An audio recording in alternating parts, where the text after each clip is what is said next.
In the early 90s, Aaron Sorkin developed this story called Malice. It was in between the time he wrote A Few Good Men and American President. Malice starred Nicole Kidman, Bill Pullman, and Alec Baldwin. Bill Pullman and Nicole Kidman are married. Bill Pullman is a professor in this small town.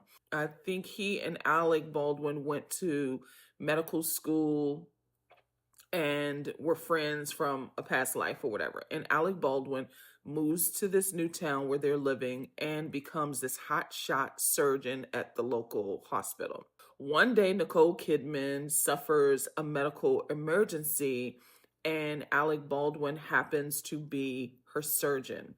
He makes a split decision to give her a full hysterectomy, and she sues the hospital and Alec Baldwin for medical malpractice. Turns out the twist in this movie is that Nicole Kidman and Alec Baldwin are a couple, and they put together this scheme to make millions of dollars by suing for this hysterectomy. Their scheme, they think, is caught by the next door neighbor's child, who was always practicing piano looking out the window next to this house. The kids saw Alec Baldwin and Nicole Kidman in a tryst. They were getting it on or whatever. And they feared that the kid would tell that they were up to, no good. So they tried to kill this kid, but the kid is blind. They get arrested in that whole bit. It was called Malice. It came out in like 93 or 94. You've probably never heard of Malice. Nobody saw the movie. Critics trashed it. I saw it in the theater. I liked it at that time.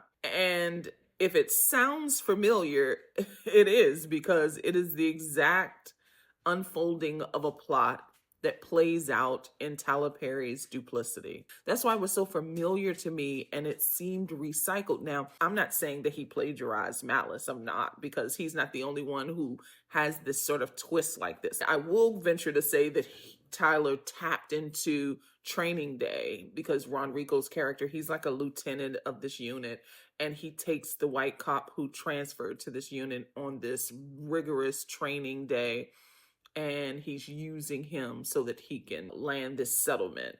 It's a whole scheme or whatever. And that's basically how Training Day plays out. And I'm not even saying that Tyler plagiarized Training Day. I'm not saying that. I'm just saying that this sort of gotcha twist has played out so many times that it felt recycled in this film. And I just don't think that Tyler Perry had a good grasp on refreshing this familiar twist. I just don't think he has the bandwidth to tell a story like this. I just don't think he has it in him anymore. At any rate, Duplicity is currently streaming on Amazon Prime Video.